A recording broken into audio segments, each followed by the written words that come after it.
MS Dia Preview, informação até você. Nesse programa eu falo sobre impostos, sobre planejamento tributário na prefeitura, isenções tributárias e a conversa com o economista Alexandre Tadeu. Se fosse você, eu ficava no vídeo.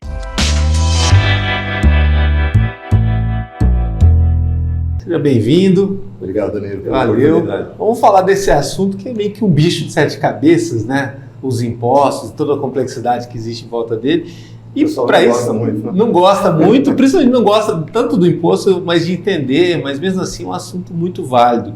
E para isso, para estar aqui e para ter sua carreira, você acabou estudando algo que muita gente foge, né? Que é tanto a economia, né? Que é um assunto e que é uma ciência, mas é uma ciência que ela tem um parâmetro muito amplo, né? As pessoas imaginam a economia sempre pela microeconomia, pela forma como lida com as finanças, e economia como se comporta uma sociedade, um sistema produtivo e tudo mais. Né? Geral. E depois se especializou em direito tributário e gestão pública. Né? Então, você avançou para áreas ali que parecem distantes, mas tem muito a ver com a vida do cidadão diretamente. Né? Como foi esse caminho aqui? Por que você escolheu, depois da economia, também estar fazendo o direito tributário? Então, Danilo, na verdade, quando eu entrei na prefeitura, em 1996, eu tive a oportunidade, no ano de 1997, já ir trabalhar na área tributária do município. E foi nessa época que eu senti a necessidade de uma especialização, de um estudo mais avançado nessa área. E foi aí que eu me interessei mais pelo campo da tributação. E lá fiquei até hoje. Né? Já são 27 anos aí dentro da Secretaria de Finanças, na área tributária. E nisso, a gente falando de lá para cá, né? São 27 anos, quase 3 décadas, que o que mudou de lá para cá foi a tecnologia, né, da prefeitura para poder diminuir a evasão desses recursos e tal, que auxilia muito a fiscalização, e a cidade também cresceu muito, né? O que fez crescer também a arrecadação disso, que acaba mudando bastante desse departamento que você faz parte, né? Em todo caso, assim, a gente caminha para uma reforma tributária que tende a mudar muito o sistema também, a forma de distribuição no país, né? E a gente espera também que não tribute mais o cidadão. Fala-se em até diminuir os impostos, tudo mais a médio e longo prazo, mas a gente não sabe ainda, porque é tudo muito incerto. Para as prefeituras isso deve mudar muito também? Deve mudar, né, Danilo? Deve mudar e os municípios já estão atentos a isso, acompanhando de perto a votação da reforma tributária. Que é aquilo que você falou lá atrás, você sentiu vontade de estudar, de se aprimorar, isso. Agora naturalmente vai ter que passar por isso. Vai ter que passar por um processo, né? E os municípios estão preocupados com isso, tanto que estão se mobilizando junto ao governo federal, à bancada federal no caso, para tentar entender melhor qual a consequência de toda essa reforma, né? Na verdade... Dá a impressão que centraliza mais o recurso, né? Sim, em Brasília. Né? Mas assim, está muita coisa incerta ainda, o que vai vir dessa reforma tributária, né? Então, é difícil dizer alguma coisa em relação a isso, porque não tem muitas coisas definidas ainda, né? Com relação aos impostos, por exemplo, para o público em geral que é leigo, né? A gente paga quando compra alguma coisa, sabe-se que uma parcela daquilo ali é tributação. Sim. Né? E aí tem um impostômetro, né, nas cidades aí que fica calculando quanto que é de imposto. E você tem hoje os impostos federais, estaduais e municipais. Sim. Do município, quais são os impostos que incidem em cada coisa que a gente compra? Ou os serviços, né? Na verdade, o município, ele, como imposto de competência municipal, nós temos o ITBI, que incide em cima da transação imobiliária, onerosa, no caso, o ITBI. Quando alguém compra ou vende um imóvel? Quando compra ou vende um imóvel, né? Transação onerosa que a gente chama. Nós temos o ISS, que é o Imposto Incidente sobre a Prestação de Serviços. Nós temos o IPTU, que é Imposto de Propriedade Territorial Urbana, né? Que é sobre a propriedade urbana do imóvel, predial ou territorial. Então, fora os impostos, nós temos as taxas, né? E a contribuição de melhoria. Ah, entendi. Não são só os impostos, você tem também taxas que são necessárias às vezes, numa transação ou outra. Quando a gente fala de tributos, né? Quando a gente fala de tributos de um modo geral, os tributos eles se dividem em impostos, taxas e contribuições. Né? No caso nosso, contribuições de melhoria. Você é um cara que tem também especialização em gestão pública, né? E a gestão pública, ela é muito complicada, Claro que para o gestor público dá essa impressão que é mais fácil até trabalhar no ambiente da gestão pública do que na iniciativa privada. Na gestão pública é só você cumprir a lei e seguir o acompanhamento do crescimento da demanda. Na gestão privada você tem um concorrente querendo te amassar, muitas vezes sumir com você do mercado. Exato. Mas o que parece ser tão tranquilo não é tanto devido à complexidade social que é das coisas, as demandas mudam, a cidade foi crescendo, né? A gente é hoje uma capital de quase 1 milhão de habitantes, com um orçamento que acena para o ano que vem de 6,3 bilhões, né?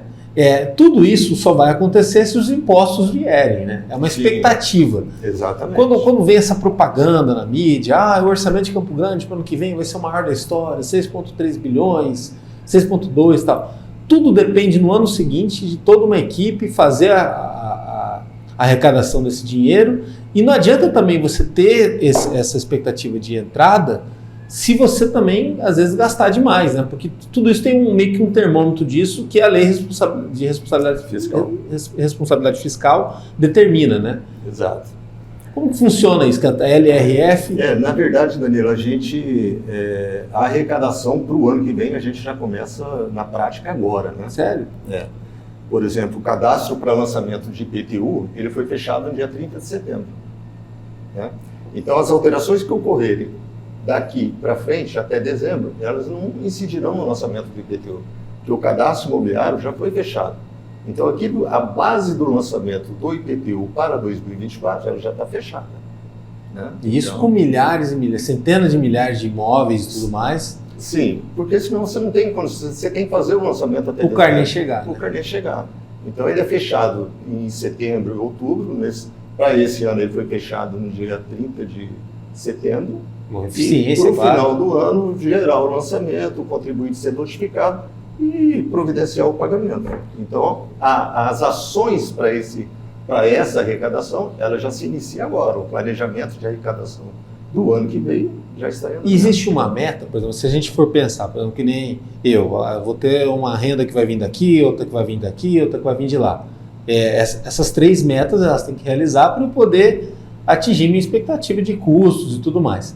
Na prefeitura, como você sabe que o dinheiro vai vir, se não vier de verba federal, tudo mais, né? Do dinheiro que vai vir do trabalho da prefeitura, ISS, IPTU e as taxas. Existe uma meta, se almeja, por exemplo, para o IPTU do ano que vem, alguma coisa assim? É trabalhado isso internamente na prefeitura? Ou é uma coisa que não dá para a gente ter uma certeza? Não é trabalhado. Quando a gente faz o lançamento do IPTU, quando gera todo esse lançamento, quando chegar em dezembro, você já sabe quantos carnês foram emitidos, qual a expectativa da arrecadação de IPTU, né? Mas isso nós vamos saber em dezembro, quando já tiver esses lançamentos todos realizados. E quanto que a tecnologia acaba ajudando também para esse cadastro ele ser bom? Porque se esse cadastro não for bom, às vezes chega lá o carnê para alguém que já não está morto, ou para alguém que não está mais em Campo Grande. O que acontece, Danilo? O sistema é fundamental. Que pelo que fala, o Campo Grandense ele é muito adimplente, né? Ele não falha tanto no pagamento dos impostos. Já foi melhor, vamos dizer assim. Certo. Nós já tivemos índices melhores. Mas estamos na luta para voltar a ter um dos menores índices de inadimplência do Brasil, como já tivemos. A gente já chegou a estar entre os 5 menores, assim, nos anos 90? Creio que sim. Quem falavam de 2000, inclusive o ISS em Campo Grande ser uma força do... ISS cresceu muito, né? Cresceu muito. Antigamente o IPTU, na década de 90 mesmo, era muito superior à arrecadação do ISS. E depois hoje, se igualou, né? Isso já está se invertendo. Mas a questão do lançamento do IPTU, a gente... me perdi um pouco. Né? Então, mas, por exemplo, para que isso tudo se realize, né? Por exemplo, assim, imagina assim, quantos por cento dessa grana total vem do IPTU? Por exemplo, dos 6 bi, você vai ter lá uns 30%, 40% que vem do IPTU, e o resto depois tem que correr atrás com ISS, as taxas e dinheiro que vai vir de fora? A arrecadação do IPTU é a principal, hoje, dentro da prefeitura. Né? É a vaquinha gorda. É a vaquinha gorda. Agora, o desenvolvimento disso durante o ano, ele é muito Ele é muito flexível. Tem mês que entra mais, tem mês que não entra. O IPTU ele tem um histórico que no início, pelo desconto no início do ano de pagamento à vista, é onde tem a maior entrada de recursos. Mas tem muita gente que prefere pagar parcelado ao longo do ano, né? Sim, sem dúvida. Precisa, né? E aí, mesmo assim, o dinheiro você continua entrando, né? Agora, com relação ao que você tinha falado do contribuinte, do cadastro, né? Uhum. Do cadastro, o que acontece? E a qualidade do cadastro é fundamental para as coisas darem certo. Isso é checado também ao longo do ano? Tudo. O que acontece? É que, às vezes, a alteração cadastral não é realizada pelo contribuinte. Né? Entendi. Entendeu? Você compra um imóvel, às vezes você faz um contrato de gaveta, alguma coisa, você não faz a averbação no cartório, você não registra esse negócio no cartório, é só um contrato de gaveta. Então, muitas vezes, a prefeitura não fica sabendo dessa transação. Então, para efeito de cadastro, ainda está antigo. O imóvel não está no seu nome, ainda está no nome daquele proprietário, o antigo proprietário, no caso. Né? E isso daí, se for uma coisa... Isso vai interferir, porque às vezes o contribuinte vai falar assim, mas eu não recebi o meu carnê de pagamento. Sim, mas... Pois é. Ou até se tiver no nome de uma pessoa que passa a ter outros problemas, né? Acaba incidindo naquele imóvel. Né? Porque ainda está no nome do antigo proprietário, não houve a transferência, o atual proprietário deixa de fazer o pagamento do IPTU, a prefeitura acaba executando o proprietário antigo, porque é o nome que está no cadastro. Né? Então, a alteração cadastral, as informações cadastrais, depende também muito do contribuinte. E é uma preguiça desnecessária, né? Porque essa atualização cadastral ela pode ocorrer o ano inteiro, né? A qualquer momento, o contribuinte pode ir lá na Central do Cidadão e resolver sua vida, entender como está. O imposto municipal, para aqueles que ficam devendo, não tem outro caminho senão pagar, né? Aquilo ali, por exemplo, tem dívida que a pessoa não paga, aí depois de um tempo a dívida cai e tal. No caso da prefeitura, quando é coisa relacionada ao governo, não tem jeito. Ele vai ter que pagar, de uma forma ou de outra, uma hora ou outra ele vai ter que pagar, e a prefeitura vem proporcionando essas possibilidades para o contribuinte. Tem muito refis, a cada ano, né? Tem pelo menos uns 2 refis a cada ano. Então, quer dizer, a prefeitura vem fazendo a parte dela, né, na tentativa de arrecadar esses recursos e dando oportunidade para o contribuinte adequar essa despesa no seu orçamento. Para a pessoa que está em dia, que está redondinho ali, que a gente sabe que é uma grande parcela da população, dependendo da situação, ela pode até buscar alguns direitos que ela nem faz ideia que ela tenha, né? Como isenções, sim, como até ter uma legitimidade melhor até para poder brigar por situações da sua região. Como que funciona essa entrada desses pedidos assim na prefeitura? Danilo, a prefeitura ela tem vários tipos de isenção. Né? A isenção tributária, assim de uma forma mais simplista, ela é o quê? Ela é a dispensa legal de um pagamento do tributo. Então, para que o município dê essa isenção tributária, é necessário que haja uma previsão legal. Porque ele é proibido de deixar de receber. Né? Também tem essa questão. Sim, né? Ele tem que receber. Ele tem que lançar, ele tem que cobrar. Né? Sim. E qualquer isenção dessa que o município ofereça, ele tem que fazer, na renúncia de receita, justificar, ele tem que indicar da onde que ele vai tirar o recurso. Né? Então, aí tudo é uma questão orçamentária, né, que já entra numa outra discussão. Mas a prefeitura, por exemplo, ela tem várias isenções. Tem isenções para aposentados, com renda até de 2 salários mínimos, né, desde que a pessoa tenha um único imóvel. Nós temos a isenção para as pessoas portadoras de câncer. Olha só. Com um único imóvel, desde que a renda seja até 2 salários mínimos. Então, assim, as pessoas, elas têm oportunidade, mas muitas vezes elas não têm o conhecimento. E tudo isso só existe porque um dia foi aprovada uma lei que garantiu Sem isso dúvida. Aqui em Campo Grande. Olha que bacana. A pessoa que está no tratamento de câncer, ela tem como ter desconto do IPTU. Do IPTU. O imóvel tem que estar no nome dela, ela tem que ter uma renda até 2 salários mínimos, e aí ela tem que apresentar também a questão do apresentar um laudo médico, né, a gente chama lá de laudo pericial médico, do médico que faz o acompanhamento do tratamento dela, e aí ela vai requisitar isso junto à prefeitura. E, bom, isso vale até, a gente sabe que em Campo Grande, alguns lugares, embora sejam chamados de bairros, nem bairros são parcelamentos. Sim. A prefeita está até querendo fazer o maior plano de bairro da história de Campo Grande.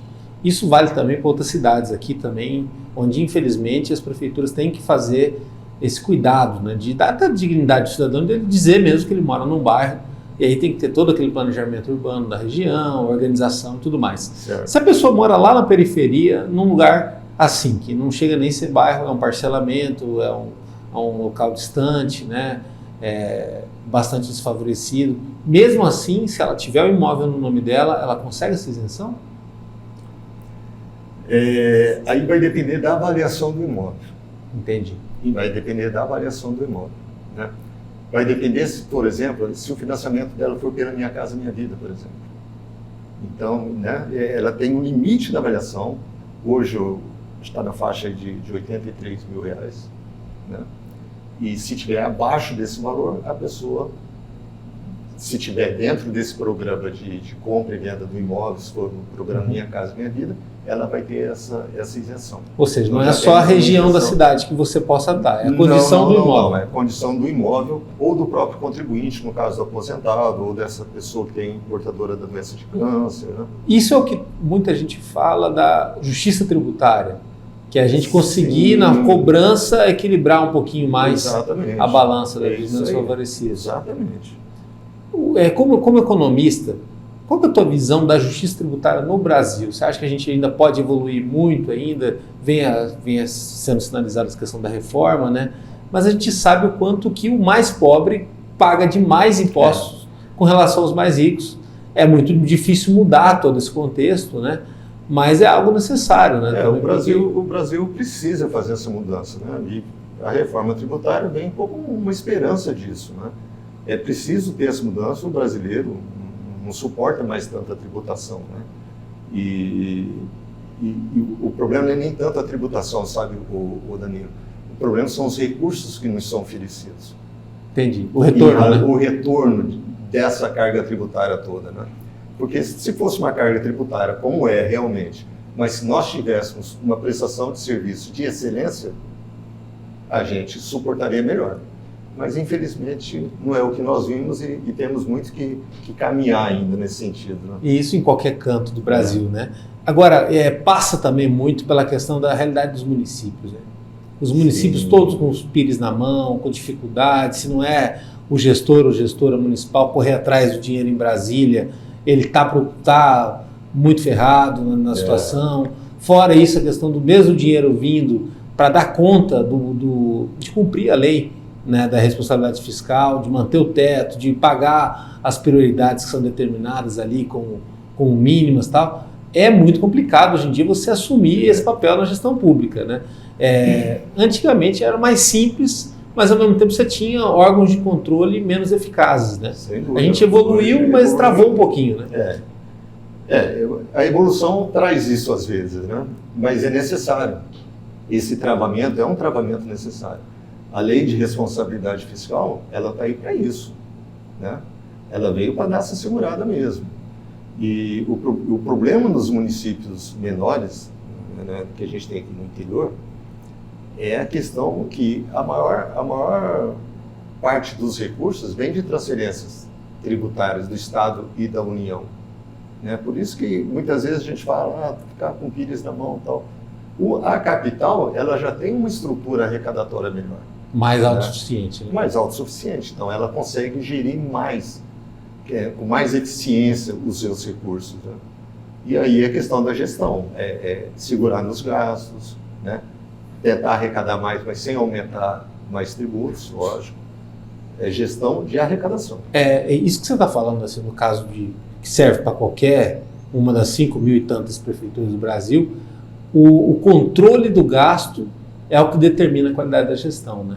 Campo Grande agora acabou de sair uma notícia que vai cuidar mais disso também, desse contingenciamento, mas isso aí, às vezes, lá atrás entendia-se como algo pontual, às vezes necessário e tal, e pela lei de responsabilidade fiscal, e pelo que às vezes acontece em cidades que crescem, isso acontece com Campo Grande e tantas outras aí que têm aumentado a sua população, Rio Rio Pardo e tudo mais, se a prefeitura não tiver essa noção de manter o seu tamanho e a sua estrutura de gastos, é uma tragédia, às vezes até o fim do mandato de quem estiver à frente. Né? Sim, corre esse risco, né? E além disso, recursos que são bloqueados. Sim. Né? Se não estiver de acordo com os requisitos da lei, os recursos são bloqueados. E lá na frente quem vai responder é o gestor. É um problema. A tua profissão, né, essa profissão que é uma profissão tão bonita, nos anos 90 ela ficou na moda muito por causa do Plano Real, né? E os economistas foram os heróis brasileiros ali, se juntaram, tem até filme sobre isso, né? E depois, naturalmente, está sempre no telejornal aquela figura do economista dando um parecer, dando um panorama, né? Às vezes até falando cenários futuros de algumas situações, previsões que são possíveis até de serem mudadas, porque é tudo muito dinâmico, né? Tudo mais. Para as empresas, ocorre muitas vezes da empresa não fazer um planejamento tributário, né? Dela pensar no marketing, ela pensar no produto ou no serviço que ela está desenvolvendo, dela pensar no mercado, mas não pensar nessa coisa líquida e certa, que são os impostos, né? E aí não tem para onde correr, né? Você até fez a pós em direito tributário, né? O direito tributário é uma coisa que não é só dos advogados. Você também precisa ter um economista e ter um planejamento para lidar com isso. Um contador, são profissionais capazes de fazer esse planejamento. É multidisciplinar esse trabalho. Exato. Né? É um trabalho que pode ser desenvolvido por esses técnicos, por esses profissionais, e é um trabalho necessário dentro da empresa. Um planejamento tributário é essencial. Hoje uma empresa de grande porte não vive sem isso. Né? Que é o tipo de problema que pode fechar ela futuramente. Sem dúvida, sem dúvida. Inviabilizar um crescimento maior. Inviabiliza o crescimento e vai trazer danos para a empresa. Em Campo Grande, por exemplo, a gente tem aí o PRODES, que é o Programa de Desenvolvimento, né, que dá subvenções para as empresas virem para cá. Em cidades do interior também tem o mesmo mecanismo, né, que ajuda muito a atrair negócios, se atrair negócios, atrair novos empregos, e principalmente às vezes traz concorrentes aqui que vão dinamizar o mercado local. Por enquanto está meio travado o processo de aprovações, né? Isso muito pelo mecanismo de aprovação. A gente sabe que tem um conselho que acaba avalizando ou não a empresa poder fazer isso, e depois esse processo vai para a Secretaria de Finanças. Antes era o contrário. É o tipo de inovação que eu acho que no fundo acabou atrapalhando um pouquinho a cidade, né? Não é melhor ver se tem o dinheiro para você oferecer a subvenção do que você aprovar a subvenção e depois ver se tem o dinheiro? Na prática parece que sim. Né? Hoje isso é muito do desmembramento da pasta, porque foi uma época ser Planfic, depois separou, ficou pasta disso, pasta daquilo, agora voltou a ser... Hoje o PRODES ele é gerido pela Cidagro, né, que é a nossa Secretaria de Inovação. É uma sopa de letrinha, né? Você tem a Cefim, você tem a Cidagro, você tem o Codecom. O órgão público é assim, né? Então, assim, hoje o PRODES ele é gerido pela Cidagro. Quando o PRODES iniciou lá em 1999, ainda no governo do Dr. André, ele era gerido pela CEPLANF, que era a Secretaria Municipal de Planejamento e Finanças, CEPLANF. E assim foi durante muito tempo. Com a Cidagro, com a isso na época da SEDESC, né? Antes da Cidagro. Verdade. A SEDESC criou o PRODES. Isso. O PRODES foi criado lá atrás. Não, desculpa, recriou o PRODES, absorveu ali, né? E aí agora hoje é a Cidagro que faz essa gestão.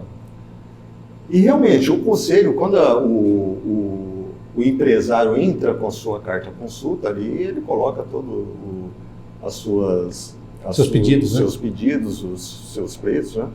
E o município vai conceder ou não esse benefício em razão do investimento que ele está se comprometendo a fazer e da geração de empregos que ele está se comprometendo a fazer. Essa é a base de análise para a concessão dos benefícios. Um cálculo disso? Assim, por exemplo, eu quero X em subvenção, mas eu vou gerar tantos empregos. É bem que faz uma conta de contrapartida? Isso, existe. Aí teria que ver na legislação. Não fica aquela história do papel aceitar tudo, né? Mas tem... mas aí depois tem uma fiscalização que faz todo esse acompanhamento para saber se aquela empresa realmente está cumprindo aqueles quesitos que ela falou que ia cumprir. Isso aí existe um acompanhamento por parte da Cidagro com relação a isso. Muitas vezes, então, sai dali da Cidagro esse processo, dentro da própria prefeitura, aí vai para a Cefim, que vai ficar presa na margem. Exatamente. Né? Hoje, do limite prudencial, limite emergencial. Quando a gente aprova um orçamento para o ano seguinte, ali a gente já coloca a nossa margem de renúncia de receita. Ah, entendi. Já tem isso. Já. Então, quando o orçamento ele é aprovado, já vem ali o limite estabelecido.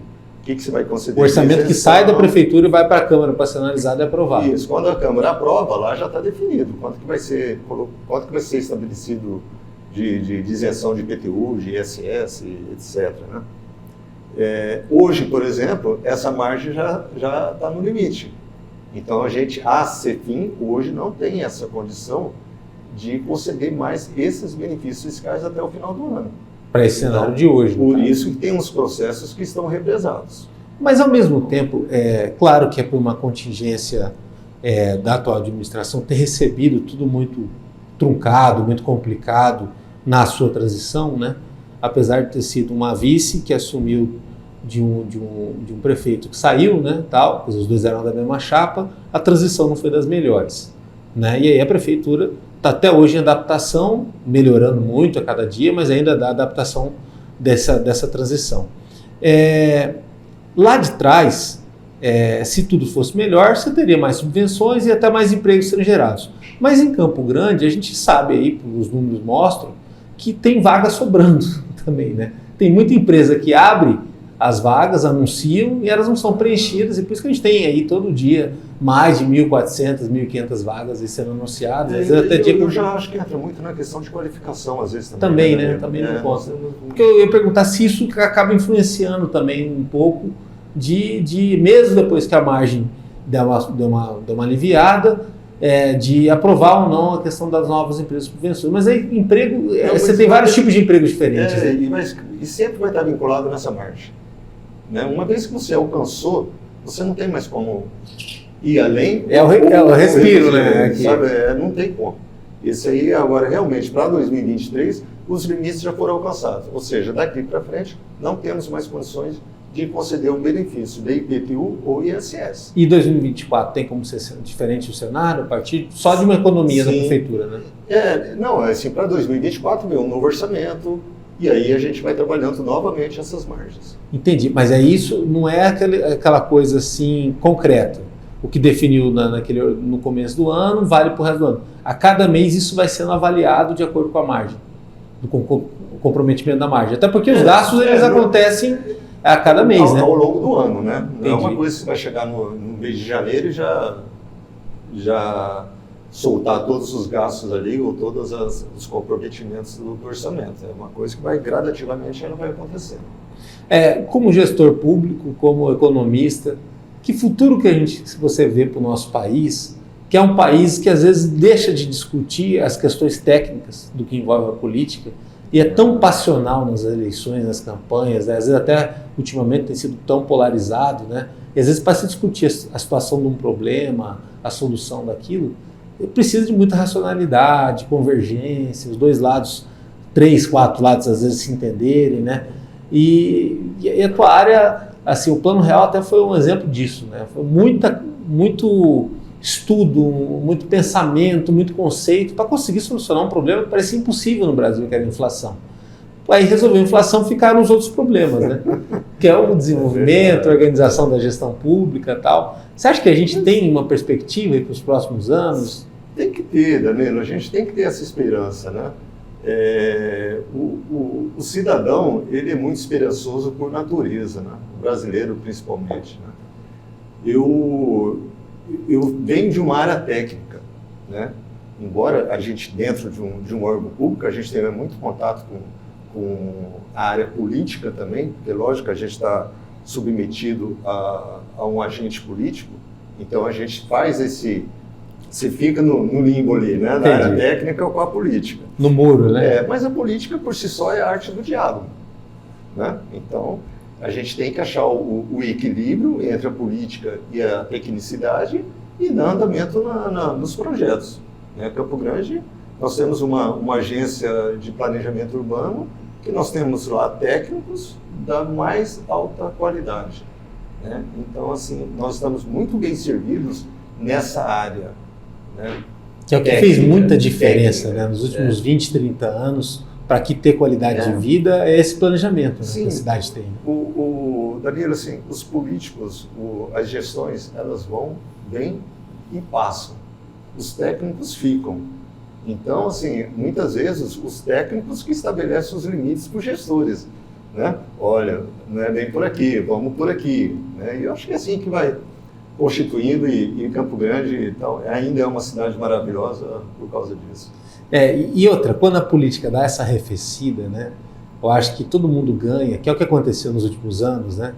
E aí a gente vê coisas boas aparecendo, né? Com sonhos aí como esse do Hospital Municipal, ou principalmente entregas de obras aí que estavam paradas e tudo mais, né? Só que depende muito do ambiente político, dar uma sossegada, né? E a questão do técnico poder trabalhar em paz também, que é fundamental. Né? É fundamental. Isso a população não enxerga, né? De quase 30 mil funcionários públicos, você tem lá uma parcela ali, uma parcela importante, que é uma elite técnica ali, que define muito como funciona cada pasta, né? Campo Grande, ela tem os servidores efetivos dela muito bem, a parte técnica, né? Muito bem estruturada, no sentido de qualidade. Logicamente, como servidor, há muita coisa ainda a ser feita, né? Muita estruturação funcional ainda que a gente vem brigando aí há vários anos, né? Mas isso é outra discussão também.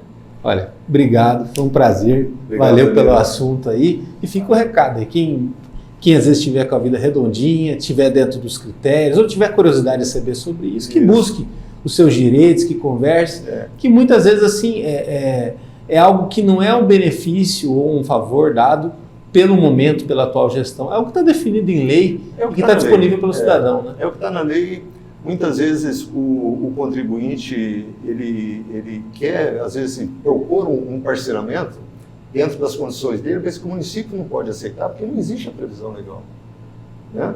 Ou, às vezes, o contribuinte chega e pede uma isenção do imposto simplesmente pelo fato de não estar em condições de pagar aquele ano. Eu estou com... Minha mãe mora comigo, está doente, eu estou sem condições de pagar o IPTU. Então, se não tiver previsão legal, o município não tem como atender. O município, nesse campo da isenção tributária, ele só vai atender aquilo que tiver previsto em lei.